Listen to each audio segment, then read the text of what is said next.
Alright, game number 5. We've got SK Telecom T1, whatever that stands for, and Cloud9. This is game 5, of which I'm reviewing. I took a small break. I got a drink from my Disney cup. It's all good. Let's take a look at the draft. Blue side, we see a trash ban targeted at our boy Smoothie. Rakan as a ban as well. Seems like they want to. Well, do they want to? I want to say that they want to let Zaya go in the first rotation, but Cloud9 banned it as their first. Smoothie is also shown very good play on Rakan. I think it's a fine ban.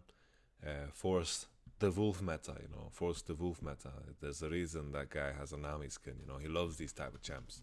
So we got the Ardent Sense going, Lulu, a blind pick because she's the stronger laner over Janna. She scales very well too, but I would say Janna is better against some specific champions. And so early in the draft, I think Janna is, sure you could pick Janna because they have Jarvan, but I think Lulu provides more in terms of lane. Lulu Tristana straight up picked. Response is Janna Kog'Maw. I think Lulu Tristana wins early, but then I think Kog'Maw spikes at level 5, and then if Janna is allowed to use her ultimate to heal up after they've traded, I think Kog'Maw and Janna are in a better situation, but Tristana Lulu should be able to push, especially if they manage to get a Beef Sword base, which should be possible if you got Lulu and Tristana against Kog'Maw Janna. After that, Kog'Maw 2 items is way stronger. Kog'Maw 1 item is way stronger than Tristana. That is where Kog'Maw's strength lies.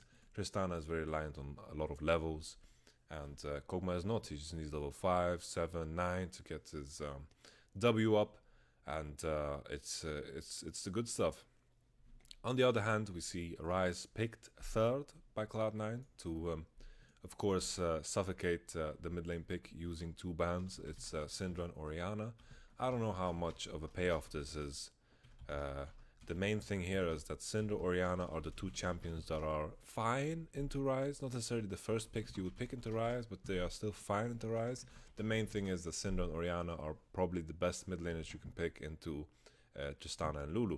So when the enemy team responds here with Cassiopeia, you might think, yeah, well, they wasted 2 bans and Cassiopeia is still good matchup into Ryze. Well, the thing is, Cassiopeia is not that good into Lulu Tristana. She has too low range and it's hard for her to commit on these champions. She needs to kind of ult flash to get into anyone's range, and that makes it very difficult for her to do anything useful in later stages of the game. And Ryze Cassiopeia, I would say, is like a skill matchup. I would say that Cassiopeia is favored. We see a Maokai also locked in, which means that Jarvan will go into the jungle, unless we see some Maokai jungle shenanigans, but I'm assuming Peanut will play the Jarvan. We see a Nautilus Hover, which is an Impact Classic.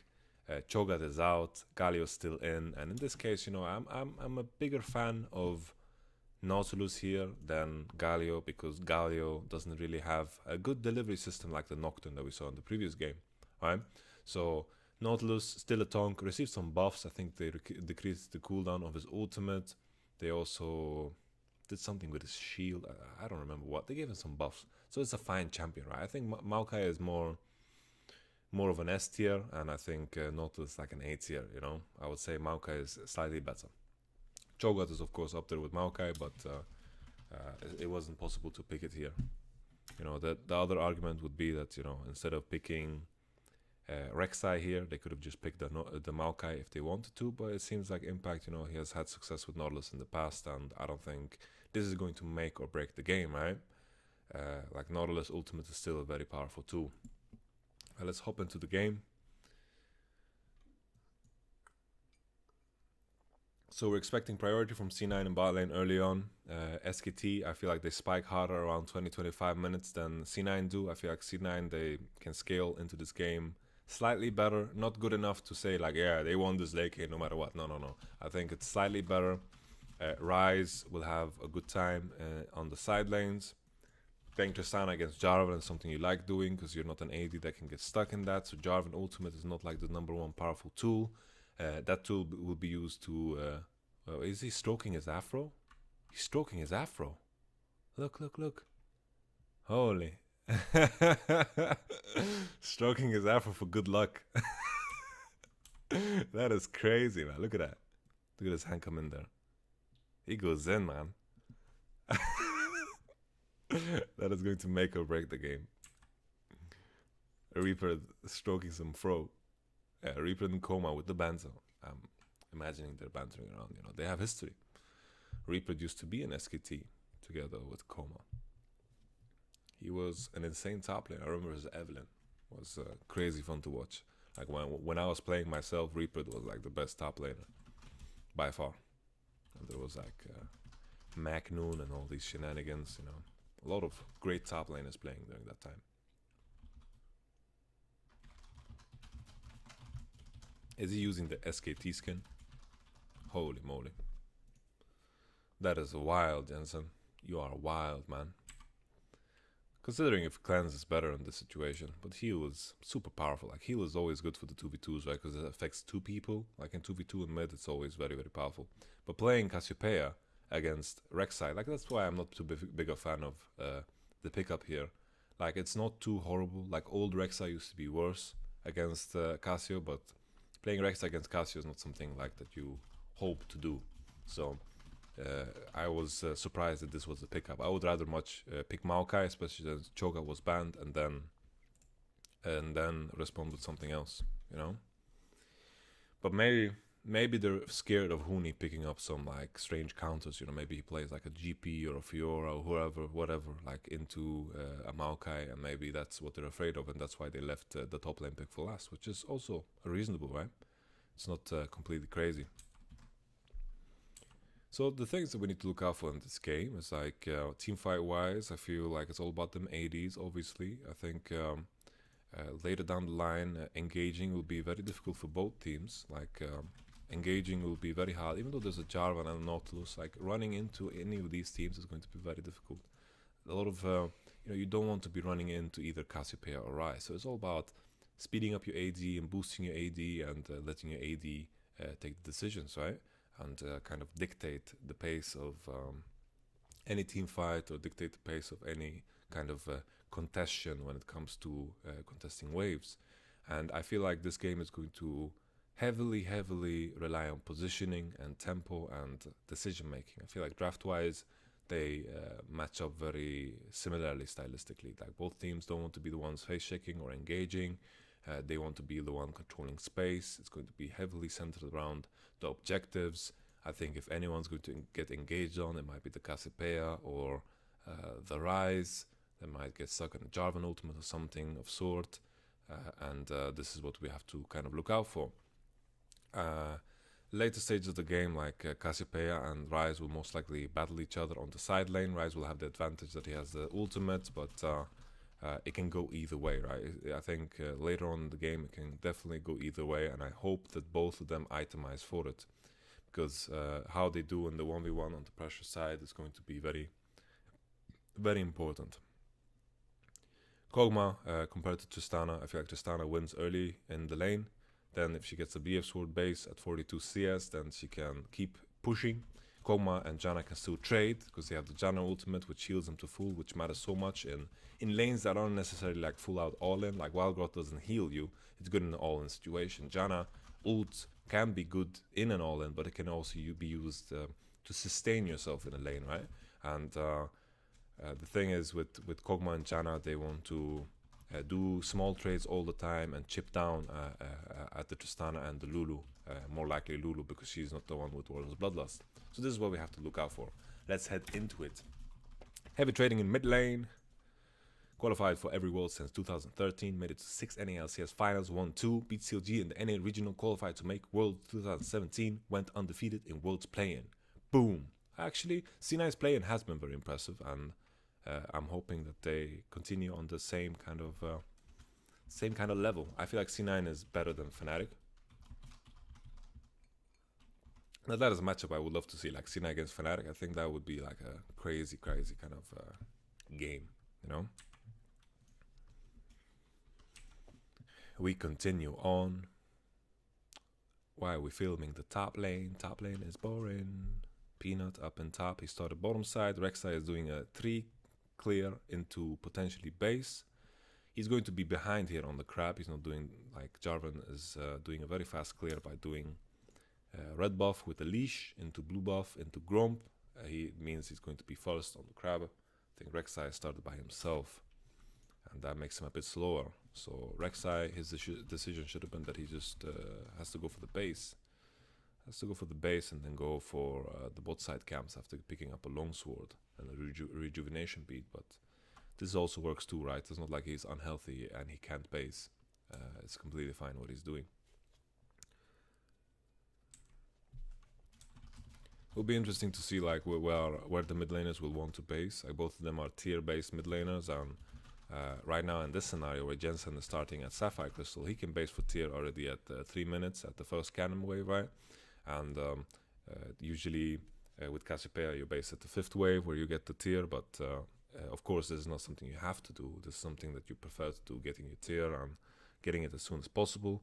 Rai seems to be slow pushing in the wave right now, but it's hard to do because the previous wave was a cannon wave, so we'll see how far up it hits. I don't think he has pushed it fast enough to justify a base here. Maybe he could base. Nah, the wave is already here. He needs to start hitting the next wave already, and maybe then he could aim for a base. But it's a cannon, right? So it's difficult. Contracts in base, Jarvan doing the same. They both cleared their camps. Main thing here is that Jarvan took topside crab instead of his wolf, so he can just walk up to them. Rek'Sai's raptors are going to spawn earlier than Jarvan. Seems like Jensen got to push in the wave. There's a mosquito in my apartment. It seems like Jensen got to push in the wave and managed to get the tier, and seems like the situation here for Faker is quite awkward. He doesn't know if he wants to base or if he wants to push. You can see him down here. We don't know what he wants to do here. He wants to base or he wants to push.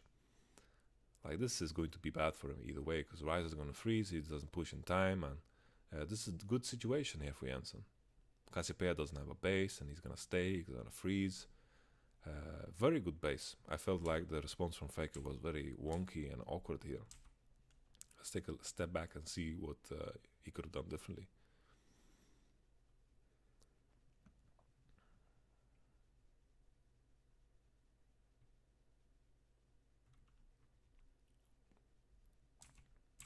Yeah, he's just straight up pushing, used all his mana and just pushed and based. So right now, like, Faker needs to match. He needs to just kill these creeps under the turret and base and match.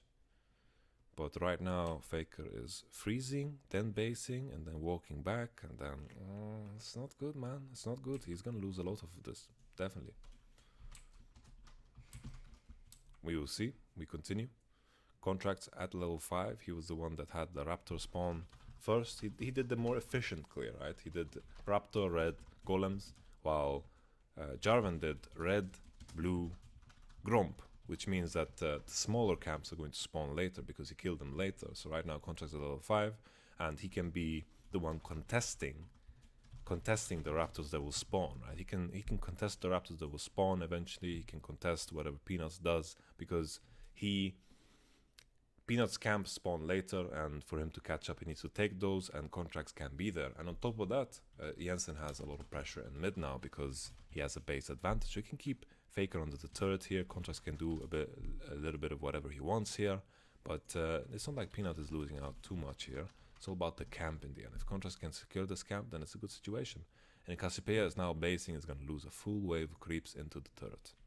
And on top of that, Jensen is going to get a clean base, and Contracts is in a very healthy situation. I think he's halfway to level 6. He can go back and take his golems, and then when he sweeps around after basing, he could also base here, right, and go together with Ryze and then contest the red buff. But I think he could do golems into base and then play with Ryze into bottom and contest the red, which would be a wonderful play.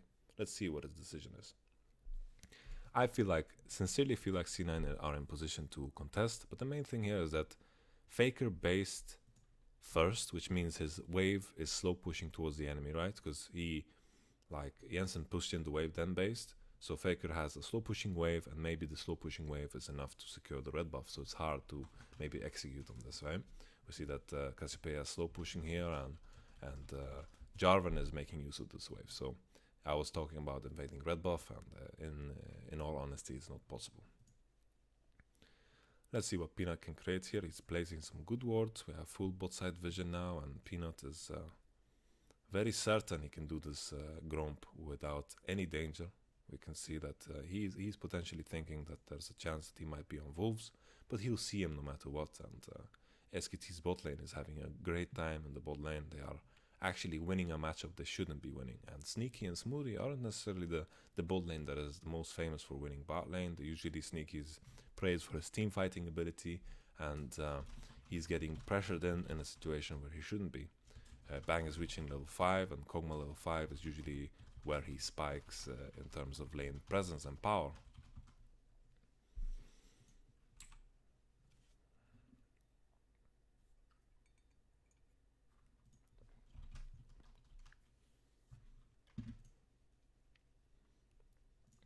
Let's take a look now.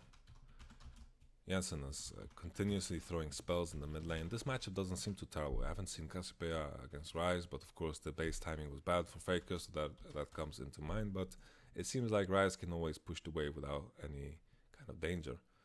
That's a gank on Huni. No mana impact. Do they have enough to do this? No, Huni's completely safe. Impact is just completely out of mana. And potentially this was even worse than what happened before. And this was a play to try to secure Impact's TP, but Impact is going to have to TP back to lane, and Huni is going to have his TP back up earlier because he decided to TP earlier on. So his lack of mana there was a big deal. Oh, Jensen got cancelled on the base, so it was very important. Well placed ward here from Faker. Sneaky and Lulu, Sneaky and Smoothie are coming around mid lane. I love the fact that they just come into mid, they don't have much to accomplish bottom, they're clearing some pink wards. I like to see this type of play, right? You're going to miss one CS to do this, and it matters so much in the grand scheme of things. Of course, SKT can match now because nobody was bottom. They can push in the wave and then take over Riverside. But that's fine because Rek'Sai spent a lot of time topside, right? So the trade-off, it's kind of like the best thing you can do.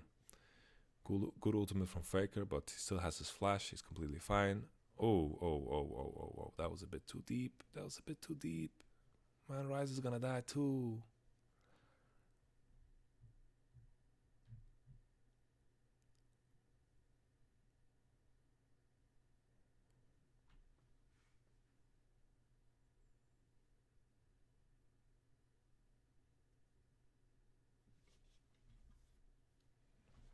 I had high hopes. Man. What was that? You forced his heal. Be happy, you know. Like it was a bit too forced in the first place, you know. It was just you were asking for too much, and now you gave them a double kill. You gave SK Telecom a double kill. Oh, the movement. Like if that Jensen Q hit, but Faker is just stone cold with his flash, knows the damage possibilities of all Ryze and Rek'Sai very well, and you know, on top of that, they did this play. You know, we were talking about how bot lane are impacting the map, and they were just impacting, and then like you can see here, you know, this was the time where the big wave was hitting bottom. So Kog'Maw and Janna were in river, and then they're committing into this play. They don't know where Jarvan is exactly. Like, sure, with this vision, you can kind of make the decision that Jarvan is not completely around. Like, sure, like if they one-shot him here, it's fine. But they just didn't. Faker did a good ultimate, good timing ultimate, and it was just too forced, pretty much. Okay.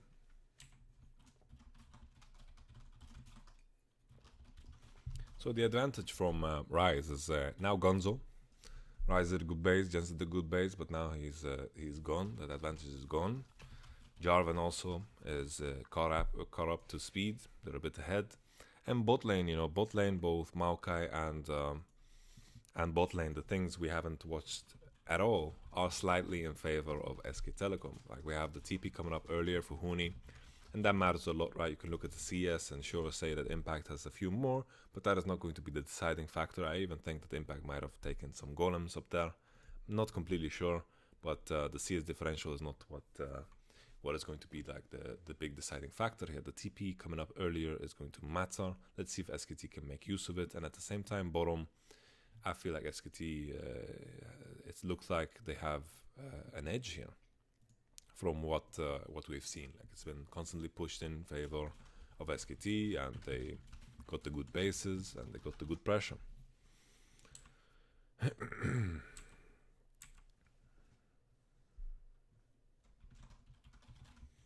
So SK Telecom playing through mid, they're just pushing Rise into the turret, and Rise has to be a bit scared. He has no flash against the Jarvan with an ultimate, right? So he's doesn't want to walk past the middle of the lane, right? So Jarvan is just playing around mid lane, making sure that they can maintain the pink wards. We see also the lane swap coming in now from Tristana and Lulu. Let's take a look at the tempo from bottom. Who based first? We see that I want to see the situation that Tristana and Lulu based, and they based right here off the bat. It's not the best situation, because right now if Kog'Maw and Janna just committed to hitting the bot tower, then it would have been a rough situation. But the main thing is here is it's a kind of a mind game, because SKT either have to go and hit the turret and force enemy bot lane to show, or they base and then like if the bot lane shows bottom and they have item advantage, then they're in a bad position, right? So it's kind of a mind game which C9 force in the game here. Of course, the most safe decision for SKT to do is to base, because you can't know for sure what C9 are planning to do here. They could be going bottom, and then saying bottom would have been bad, and then if they went top, saying bottom would have been good, because they would have been ahead on tempo. And why I also love this play from C9, why I really like it, is because they don't have TP advantage now. So we talked about like they have TP disadvantage right now. So grouping up and trying to force a lane swap is a good situation for them, because if SKT match now, which they are going to do, we see that Kog'Maw and Janna are coming up to top lane, they're matching. It means that both top laners need to base, and they're going to walk into bottom. And by the time Impact reaches bottom again, he's going to have his TP up again. The wave is slow pushing, so the wave is slightly in bad position, but that is the trade-off you're committing to when you're doing this. And both top laners are just going to have to TP back up. So the window where SKT had TP advantage, nothing really happened, because people were moving around and going cross-country. Impact as well is using the fact that the bot wave is heavily stacked in favor of Huni. He's going to lose some CS here, but he's cashing them in by creating some pressure around mid. He's walking through a bunch of pink wards though, so he's spotted. I don't know if he's looking to create a gank here, or if he's just... wow, they're actually committing to this. Alright, this is crazy. This is bonkers. Peanut, does he have EQ? That's the direct sign. Okay. Could have ended worse, you know. It's like Janna was already moving in the river.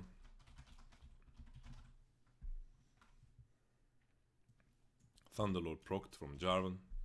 Michael Jarvan with the dunk. It was good play from Impact, right? He's trying to punish the fact that there's a big wave stacking bottom. But to be honest, you know, the main thing about this is that he was spotted, so it was quite telegraphed. Like Janna's moving already, and Jarvan was in good position.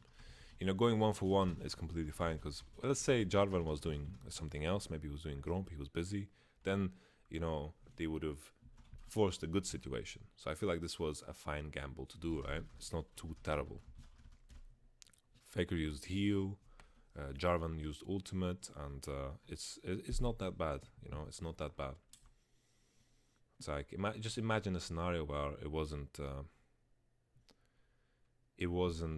like Jarvan just was out of position, or let's say, you know, Impact, the safe play for him would be to just clear the pink wards that they had, stay in fog, and then he would have pressured mid, and then would have been in time for bottom wave, right? That would be the safe play, but he just walked through those pinks and made the play very telegraphed. But let's say those wards weren't there, and Jarvan didn't know this was coming, then it would have been a good play, you know? But the fact that those pink wards were there made it a bit riskier than it had to be. Okay. I want to take a step back. We just saw a very kind of heavy commitment trade. Kind of speaks to how the lane matchup goes, right? It's bad for Tristana to do these type of trades. See, there's Ardent Sensor on both, so the HP is going to stack up no problem, you know. With the Warlords, they're not going to lose that much HP, and To be honest, like maybe the Janna ult heal doesn't matter too much. Maybe I exaggerated how much it matters. Question is if just playing further on Kog'Maw is better. Peanut's going for the quick solo of the dragon. Well, quick is not the right word. He's just gonna spank this away for quite some time here. But he had like the safe path of pink wards that we've been talking about for quite some time. He also has all his jungle camps up, so Rek'Sai could easily think that he's doing those camps. And very little risk here. Maokai is pushing in. Impact is at a certain amount of HP. They saw Cassiopeia storming into here, so Impact needs to play very, very safe. Let's take a step back here if Impact played too safe. He doesn't know where Jarvan is, so that's what makes it a bit scary for him. He could have been Dovin here, and Rek'Sai was around top side, and Ryze was in base. So they could have easily committed for Impact here, and I like the fact that he backs off. Peanut here on low mana. Big trades up top lane. Sneaky. The question is now, like, why did Ryze base? Ryze is just basing now. No mana. Ryze is basing, pushing a wave. This was after Cassio died. Yeah, Jarvan cancels him. That's what makes it rough for him. So these small things, they matter so much. Like Jarvan cancelled his base here and is being all annoying, and Ryze is forced to stay for another wave when he really doesn't want to. He really doesn't want to. He wanted to be in base already and he wanted to walk up here. And sure, you could say, Jensen, you should have based further back, and which is true in this case. But good play from Peanut, right? Because he forces the Ryze to stay when he doesn't want to. That is why they're doing Drake. They're doing Drake because Ryze is completely useless right now. Useless in the sense that he has no resources to use, and that's why he's doing Drake straight up. Very well played here too. Very well played. Good play from Peanuts here to cancel the base of Jensen. Okay. Let's continue. Top lane was a big ass trade. The pressure from before where Jarvan took the Drake and Cassiopeia got to push in the wave because Ryze was in base, and then Cassiopeia walked into bottom side. This is what cost them the third down bottom, so this puts SKT in a big advantage. Let's see now if they can even dent the Maokai. They should be able to. She has no armor. Good ultimate that roots up both, I'm not too sure. Maokai now, there's a Nautilus ult that can be used, yeah. A lot of AD damage now. We have Warrior Enchantment. Contracts is doing a lot of damage, yeah. It's a good gank, yeah. Question is now if just let's see Huni overstaying, like Jarvan could have also stayed here, right? He could have stayed and maybe they could have forced a 2v2, but the items are in favor of C9. Like they have the finished Abyssal Mask, they have the Warrior Enchantment as well, which is stronger in these situations. I would say Cinderhawk is better in team fights, but this is definitely better than 2v2, the Warriors. And I don't think Peanut being here could have won them the situation. Maybe it could have saved Huni, but Huni, in a case where Peanut runs away, shouldn't overstay for the wave. Isolated deaths. Most of groups players. Oh, I have flashbacks of Huni isolated deaths. Contracts now. Pulling the X-Midi, being a bit too far in the enemy jungle. He doesn't have flash. A W of Cassio can just settle this, or just some ease. That works too. Let's see what he was doing. I'm curious now. Nautilus is in base. He's doing golems. He gets spotted and ease over the wall straight into Cassiopeia. Now that is an int. Let's move on.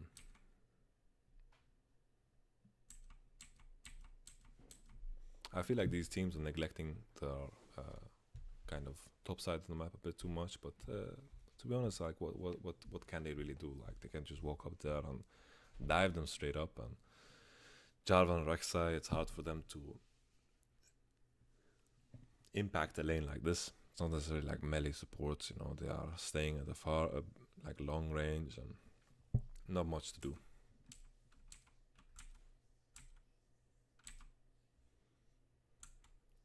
Okay, speaking of Jarvan impacting it, Seems like he's finding an angle here. I'm not sure what C9 is trying to do here. They walk up into the river. Oh, they get sandwiched. They don't know that the SKT bot lane is standing here. So they're trying to check here for the pink ward. And then they're getting sandwiched and zoned off. This way, and very, very well played here. Nice ultimate from Sneaky, but that's a flash from Lulu.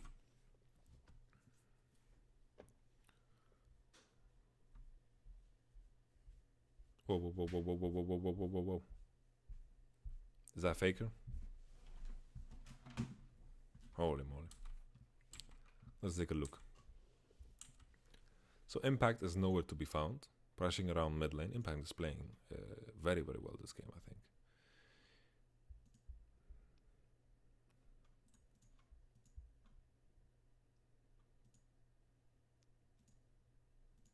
Alright, that's crazy.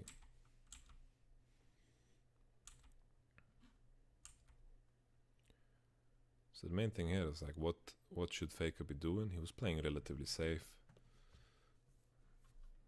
Huni could have TP'd. Where is the Huni TP? Like, he could have TP'd here already. Faker maybe should have placed a lane ward, so he could have gotten a better TP. Like here, Maokai could have TP'd already. He could have been in the situation, in the fight. Maokai decides not to, continues to push out bottom. Alright. Good roam from Impact. I think Cassiopeia just had to farm that wave at the tower and wait for Maokai to create pressure.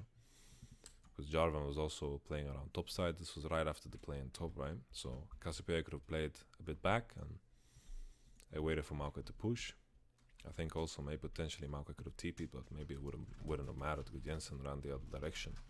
Maybe if Faker placed a better TP ward, maybe in the middle of the lane, it would have been a better situation, but didn't happen. Huni finds an Impact.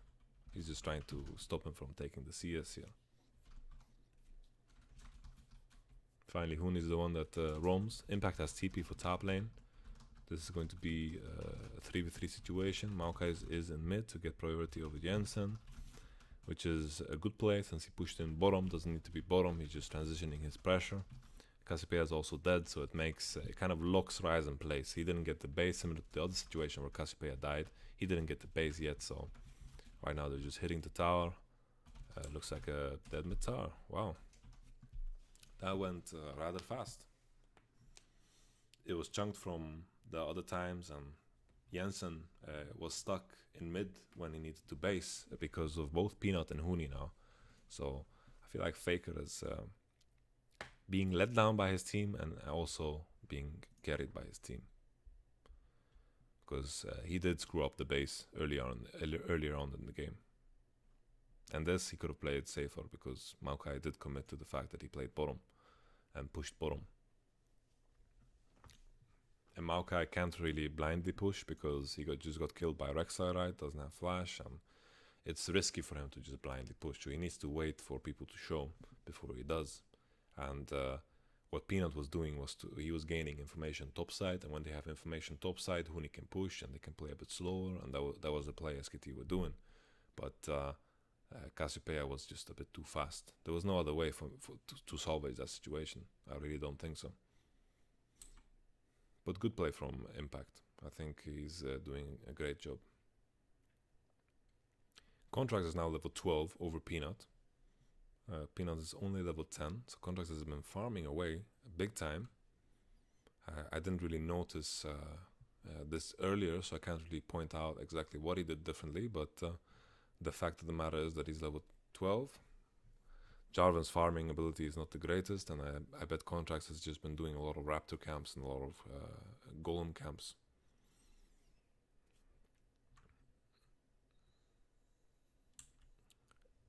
SKT seemed to, during the entire time, top side, like in the bot lane matchup, to have the advantage.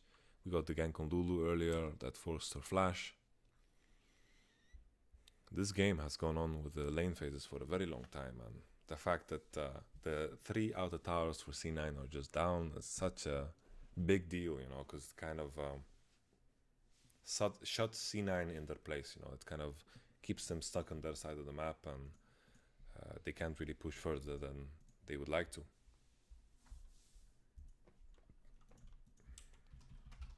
I want to take a step back though. Previously they lost the mid tower. Cassiopeia is doing some golems.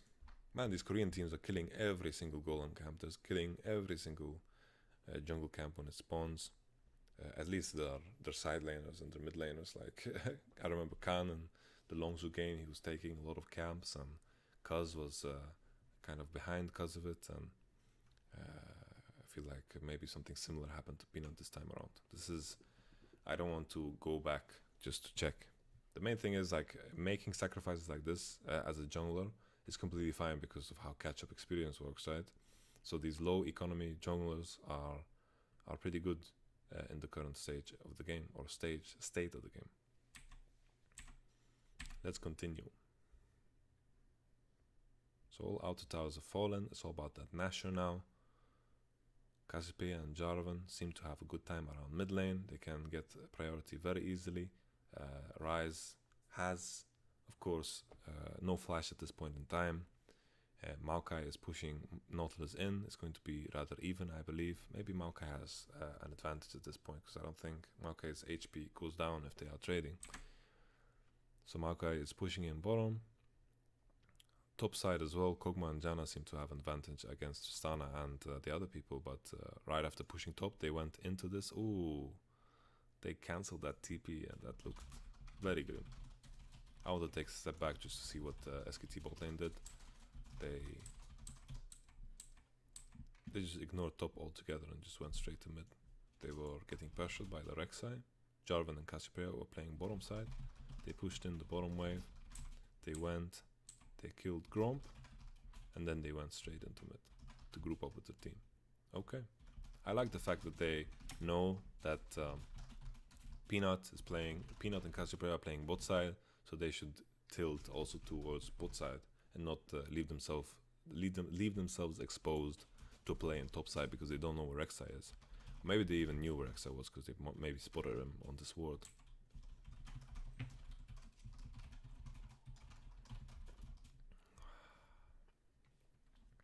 I feel like my voice is getting more and more fatigued. It's getting harder to speak. Sneaky got the top lane tower as a counterplay for what happened in mid lane. They committed, and Tristana was still pushing top when they committed in mid.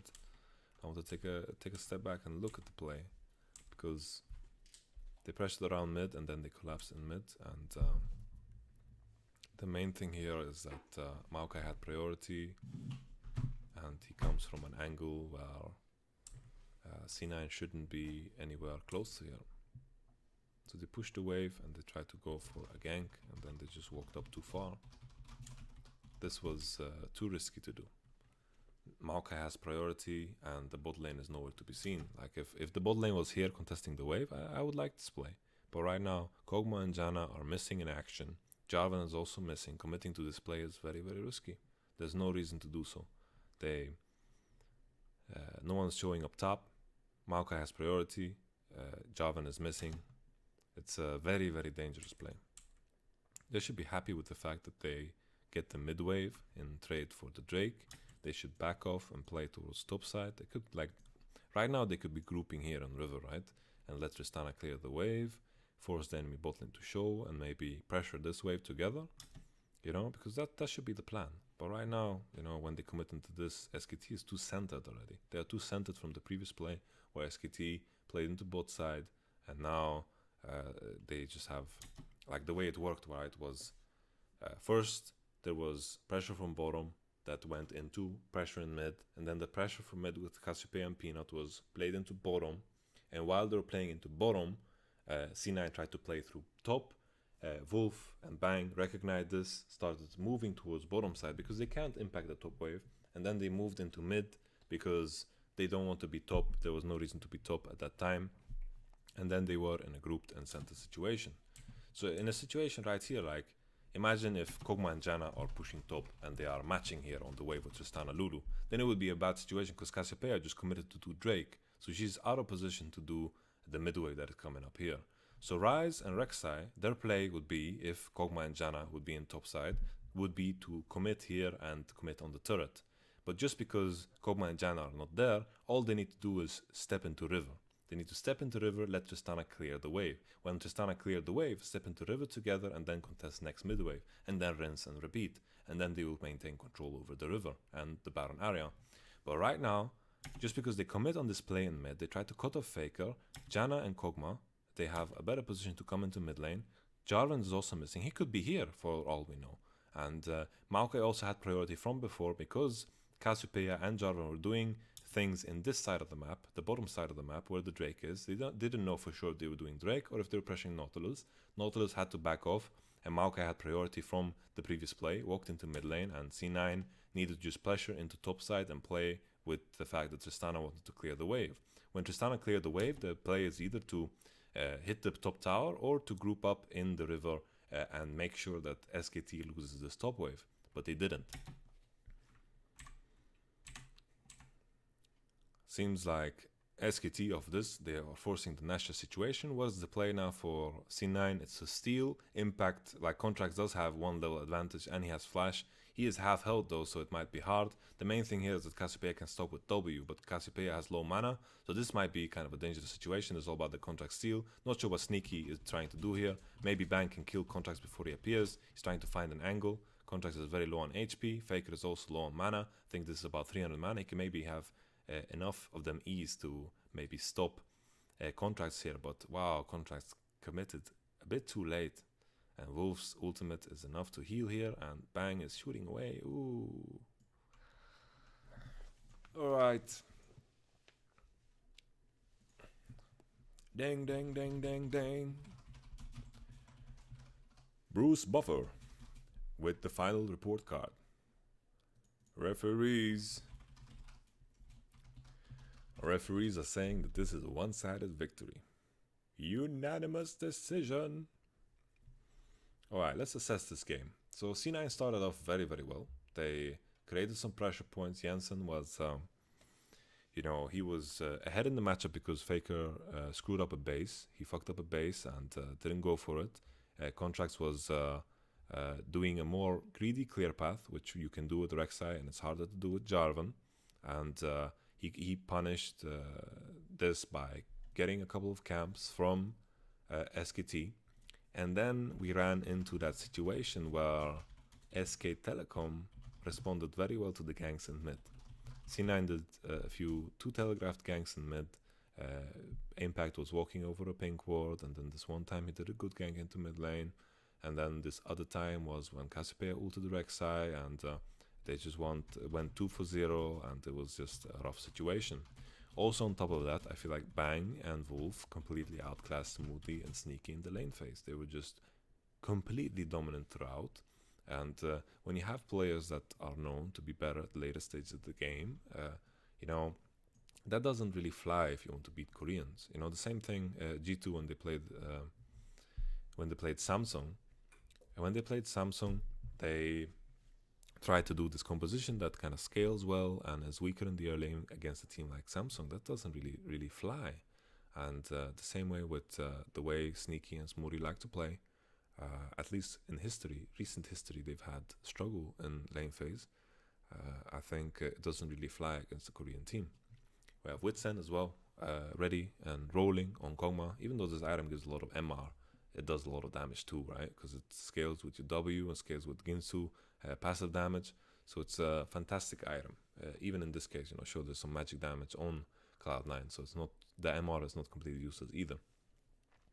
After that, we had some situations in mid lane where it was reversed. Like Jensen got the kill on Faker, but then Peanut solved the situation by stopping Rise bases. It happened with Huni as well, where he stopped Rise bases, and this eventually chipped away at the mid tower. And there was a situation where Rise got stopped from basing, and Cassiopeia just pressured into bottom because Rise had to base. Cassio pushed in the entire wave into mid and just stepped into bot side river. And of course, Huni then secured the bottom tower, which was the first tower of the game. And all things considered, SKT, they were just stronger in the bot lane throughout. They were just outshined. And I think the redeeming factor for C9 was the fact that Impact played very well. I think Impact was impactful. I couldn't find a different word. I didn't mean to say this stupid pun, but he did in fact roam into mid a lot and created a lot of pressure for his team, and I like to see this type of play. This seems like it's over for c9. SKT being SKT, I think there was some moments where c9 could have executed a lot better and this game could have been a bit more competitive. I think c9 did show qualities, but the main thing about SKT is that they are, you know, even though c9 they show some qualities in the beginning, they show some good qualities, they do take good decisions. The beauty of SK Telecom, I feel, is that they are consistently taking very, very good decisions, and that is what wins you championships and what wins you games in the end. So a good round from SKT. Let's see what else they have to offer. That was game 5. Let's head into game number 6. Thank you very much for watching. What is the referee doing? He's pointing. He's angry. He's telling them how to shake hands. All right.